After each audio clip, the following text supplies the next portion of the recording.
Good evening. Welcome to Drugs Are Us.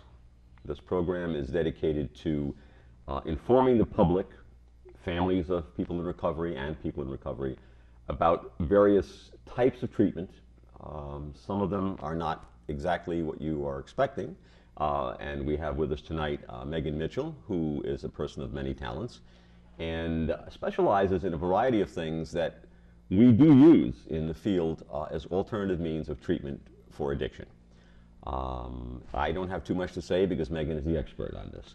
And I would like to introduce her to you. Megan? Thank you. Good to have you here. Thank you very much.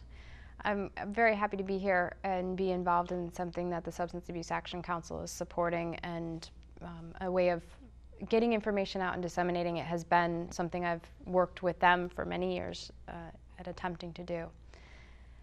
I like to take it from a different standpoint. I am a holistic healthcare practitioner, which means that I like to look at the mind, body, and spirit, not just looking at the physical aspects, not just looking at the mental aspects, but also the spiritual aspects, and trying to combine all of those in a treatment, but more of a therapy than just a treatment, and helping people to design their own healing from within, and helping them to get to that point where they can reach within themselves to heal. It's odd you mentioned that in that sense, because that's exactly what recovery is all about. It's the person taking their life and doing something to change it, to make behavioral changes, social changes, whatever it needs to be done. Personally, I have witnessed quite a few things regarding the mind-body connection. I've used them myself, and it's helped me a lot. And we also, as a matter of fact, use other methods, and I know you do other things too, and I wanted to ask you about some of those things, such as therapeutic massage, Reiki. Do you do acupuncture also? Or? I do acupressure. I do not do acupuncture, okay. But acupuncture is a great therapy to utilize as well. Mm-hmm. I do massage therapy and Reiki, as well as teaching meditation and Qigong, Tai Chi, yoga. Those are all alternative therapies and activities that people can utilize to connect within, mm-hmm. rather than without, mm-hmm. rather than looking outside of ourselves continually. Mm-hmm. And it's not just people who are in recovery that do this. People every day mm-hmm. are looking outside of themselves for validation, for feelings, for comfort and nurturing, when we should be looking inside and getting that here, right here first, and then getting it outside of ourselves. And when we do that first, we can then be at a healthy standpoint to look out. That's great. You know, for years, until just maybe back in the 70s, really, we didn't think much about the connection between the mind and the body, and Eastern medicine, I know, was kind of separated from Western medicine. There were various techniques that were back then, and I remember as I was a child, my father's favorite columnist in the New York Times was James Reston, who went to China and had appendix, yes, it was an appendix attack, and he had appendicitis, and he went through surgery, and after surgery he had acupuncture, and he wasn't treated with any drugs for pain because they used acupuncture. And my father was excited. James Reston had this. He had acupuncture apparently back at the time, and it did work. But at that time, people thought this was a lot of baloney. We know now that it's not, and I know your techniques are very similar, and that there is a difference. Well, there still is a mindset that says this is something different, something foreign, something hidden, like occultish, but it's not. It's not an occult type of thing, which it's becoming a lot more open and mainstream. We're taking Eastern practices and making them more westernized. We're putting our spin on different things. Acupuncture and acupressure are both done in China, but we've taken acupressure here in the United States because you really don't have to be licensed to do this. It doesn't inflict harm. It's not a pressure where you put pain into an individual. You're just putting a light touch, a constant touch, and then you find release with it. You're using energy to work at this point. And ideally, you're working with a practitioner who understands this type of activity and treatment and therapy. You mentioned utilizing different things and looking for other therapies in this day and age. what had happened over the last 200 years is we've become an individualized society. We're all about the individual.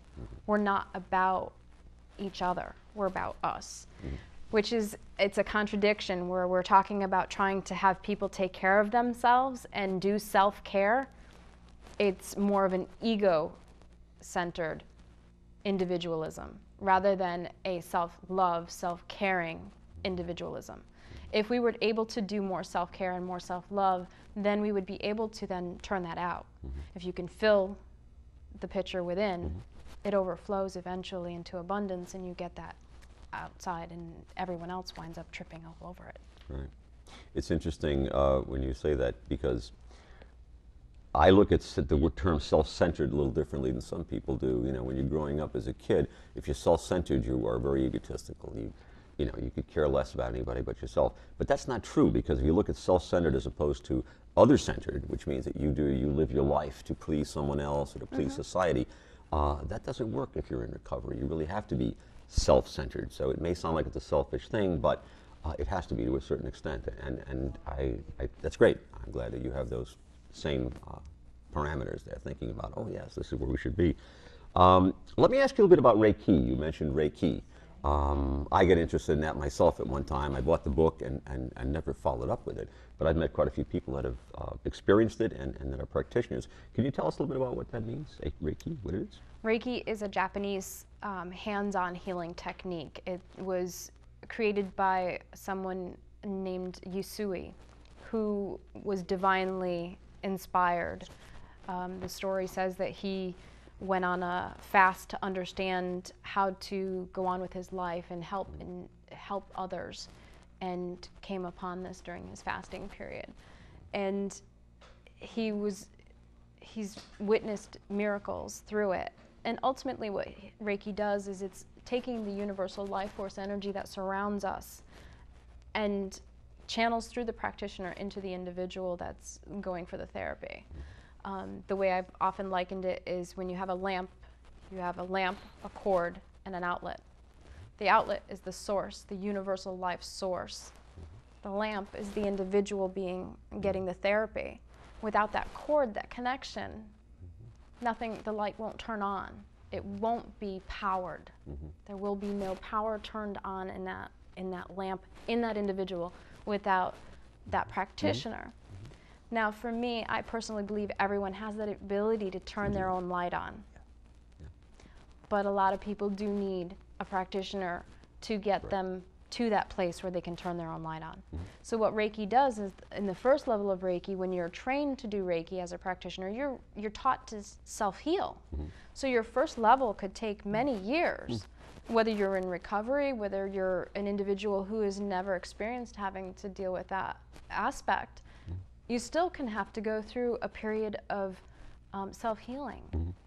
And it's a wonderful experience that you go through. And some people enjoy being at the Reiki level 1 where they do a lot of self-healing and they work on themselves. Level 2 is more for distance healing, more for working with others. If you're going to become a practitioner, you go and you train a little bit further into level 2.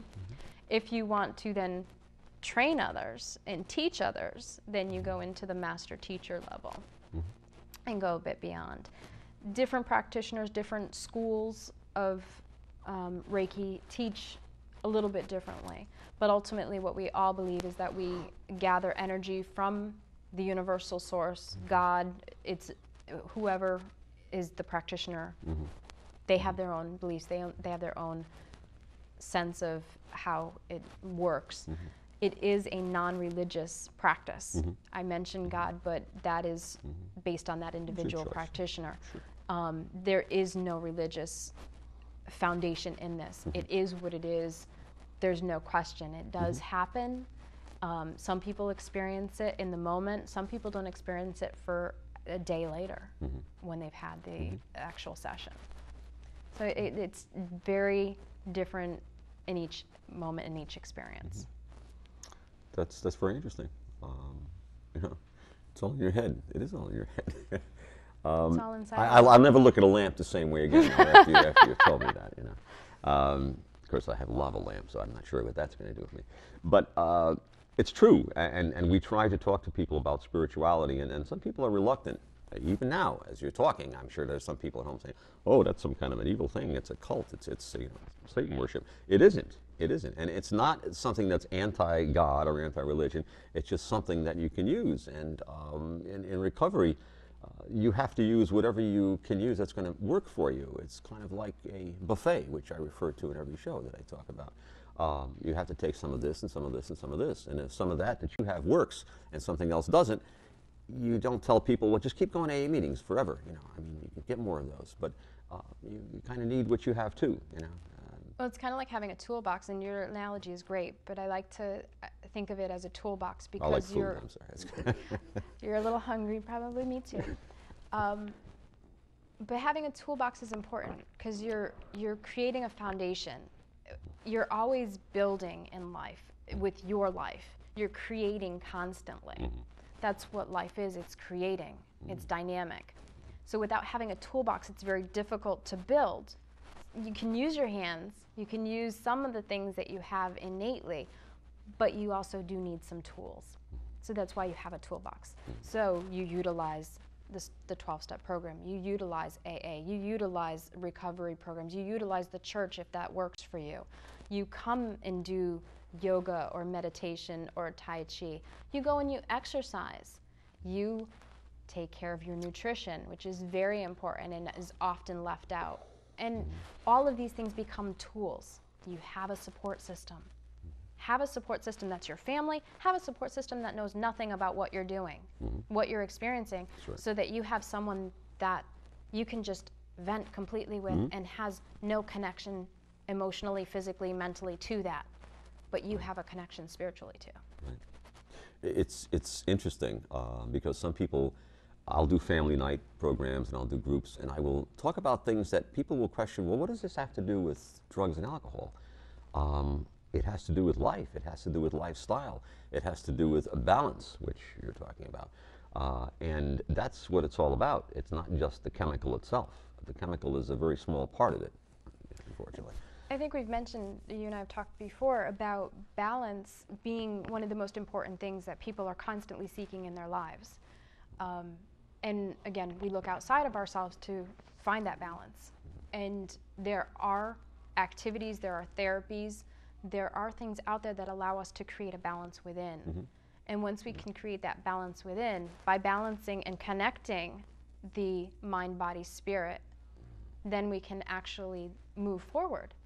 We get stagnant because there is no connection. It's similar with the meridians that we were talking about with acupressure. If there's a block, energy isn't flowing. If energy isn't flowing, then we're feeling off, we feel ill, we feel unhealthy. Once that block can be cleared, then we can move forward and we can be healthy and we can do our activities with zest, with vigor, you know, whatever it may be. So to what you had said, balance is very important, and a lot of these alternative therapies focus on balance. Yoga focuses on the breath and stretching and putting the body into weird contortion positions. It sounds odd and it sounds like it may not work for you, but try it. It's all about doing. My favorite quote is Yoda's quote from Star Wars. Do or do not, there is no try. So don't say I'm gonna look into that, or I may do that, or you either are or you aren't. One or the other. No, it's true, very true. Unfortunately, when you're not feeling well and you're feeling the world is against you and you're feeling a lot of pressure, a lot of people will try to get rid of it right away, a little instant gratification. I can do this drug and I'll get that instead. And you know something? It works for the moment, but it does not last. And it's not something that you can do without consuming something that is not good for you physically, mentally, or socially. And it's difficult to be in a situation where you're able to get instant gratification and then say, no, you gotta wait and go back and do this. And that's why sometimes it's hard to sell some of these things to people. But once you've been there, as you said, you don't realize it until you start feeling good and you say, wow, you know, what the heck was I doing before? This is really good. It's kind of like, you know, I hate to say try it, you'll like it, because you have to say do it, you'll like it now, because Yoda says do it. But I agree with you. I agree with you completely. What you were mentioning, though, goes to mindfulness. And if you can be in the moment and be mindful, then there is more opportunity there. You're seeing what's taking place around you. You are existing beyond existing. You are living. You are seeing what's happening. You're hearing what's happening. You are there. There's no question about it. That those things that may have seemed like untenable, unreachable, are now within reach. And you can do it. You can get out and you can exercise. And you will get that instant gratification when you exercise. You may feel miserable at the end, depending on if someone's pushing you into the ground. Absolutely, right. But you get those endorphins, you get those natural highs. And there are so many abilities to get those natural highs that people can enjoy that. You mean there are chemicals in the body that are naturally produced that are there to make you feel good and balanced? Exactly. Son of a gun. Exactly. And that's why you don't feel bad when you come down from those. Because your body's interesting. not trying to flush those out, because it's part of who you are. When you do drugs, when you are dealing with substances that are foreign to the body, your body doesn't like it. And your body reacts to it. I mean, I'm preaching to the choir when I say this, but there's a reason why you have hangovers.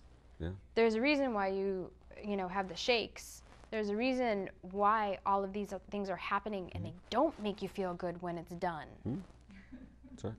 But you can have all these great things that do make you feel good. They may be difficult, they may be challenging, but it's also challenging and difficult to deal with the flip side when you don't do them. And doesn't it make you feel good when you've accomplished something that was challenging and you know you did? Oh, and it gives you a little, boost on this thing, I never forget Bill Cosby. I'm dating myself, of course, by way back, Bill Cosby, who said that he had a tooth extracted, and the doctor said to him, Novocaine doesn't cure pain, it just postpones it. And unfortunately, that's exactly what most drugs, whether they're legal, illegal, illicit, do. They postpone the pain. Well, you're right, and that's usually what people are going for these drugs or substances for, is to relieve the pain. But surprisingly enough, we can relieve pain within seconds on our own without adding any foreign substances other than something that's free to all of us, air. All you have to do is take in a breath, a nice deep inhale and an exhale, and you break that pain message. Whether it be from the heart emotionally or whether it be a physical pain, it breaks that message from wherever that's coming from to the brain and stops it. And it's a way of beginning healing. It's true. I will tell you that I might not have believed that until a few years ago when I started doing some of the mindfulness medication and some of the breathing. But now I will find that if I'm in a situation where I'm a little tense and, excuse me, I need some relief, I will sit there and I'll take a breath. And when I take that breath, it kind of brings me back to me sitting or lying and going through the meditation, going through the mindfulness practice. And it's like, gee, I can just kind of summon this up when I want it. And it does make a difference. It truly does. Well, one of the things that meditation does is it conditions your body and conditions your mind. It's similar to Pavlov's dog. You hear a bell, you salivate. Well, when you take that breath in, if you've been practicing breath work, if you've been practicing relaxation, the minute you take that breath in, it's a cue, it's that bell to your body saying, ooh, we can relax now. We don't have to be tense. Right. We don't have to be stressed. And when you get into that, the muscle memory in your body immediately releases and says, okay, we get the message. We know what you want now. And that's the communication that happens when you're being mindful and in the moment. All parts are connected, mind, body, spirit. And you can get done what needs to get done.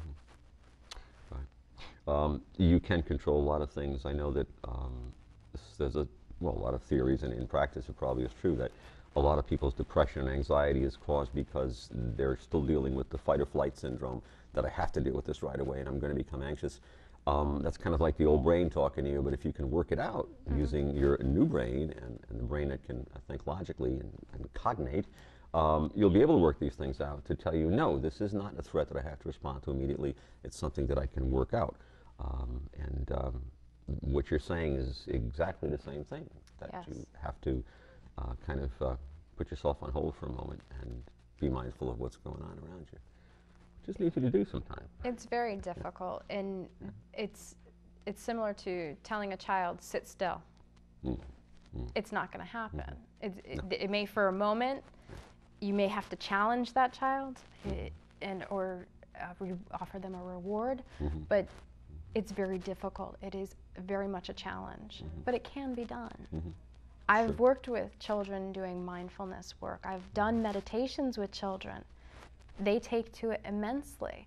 Now, if we could teach children coping skills like meditation, they may have the ability when they get older and get into these sticky situations with peer pressure, new instances, excitement, things that may not be good for them, but they're not sure. They would have the coping skills to breathe, take that breath, and pause. Put life on pause for a moment and think things out. But it's difficult. We can't do that because we're constantly working 2 minutes from now, 2 weeks from now, 2 years from now. That's right. Or we're in the past.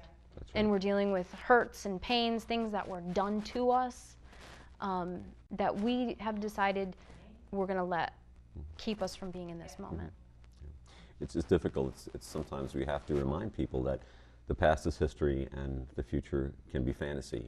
And if you don't appreciate the moment you're in right now, I will sometimes talk to the clients and I'll say, well, you know, at 10 o'clock from now, you know, it's 9 o'clock now, at 10 o'clock it'll be the future, right?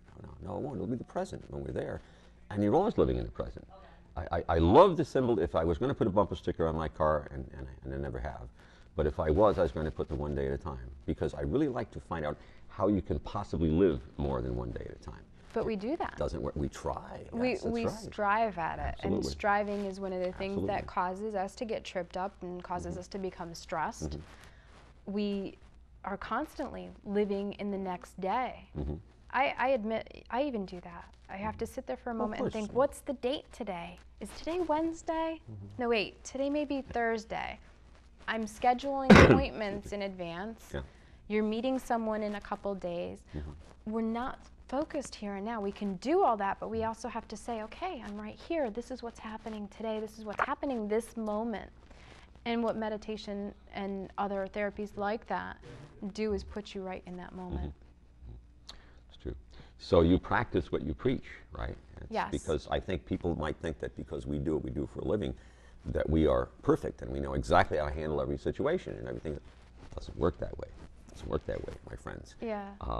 And it's good to be able to do that every day and learn those things. So we've talked about acupuncture, we've talked about Reiki, we've talked about mindfulness. There's one other area that I wanted to ask you about, and that's the therapeutic massage, because again, the mind-body connection, but if you're having some problem with thoughts, depression, anxiety, how would the physical part of it, the massage part of it, affect that? This is actually a theory I've discussed with another counselor, is that it's difficult for people who have gone through treatment of substance abuse to accept touch. And that's one of the reasons why Reiki works, because you don't have to put your hands on the individual. That touch is a very sticky situation in this area, in this topic, because people don't have a sense of self. They don't necessarily have trust of themselves, let alone someone else. So therapeutic massage is really asking a lot of an individual who's in therapy or recovery to go outside of themselves and start to connect with the body.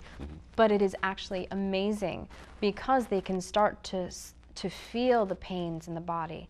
They become aware of the discomforts or the areas that need work, and massage therapists are trained to help people find other therapies and other modalities to help them. If massage is great and it's worked, but it's not quite enough, they'll show them stretches. They'll talk to them about breath work, and they'll work with them on breath work.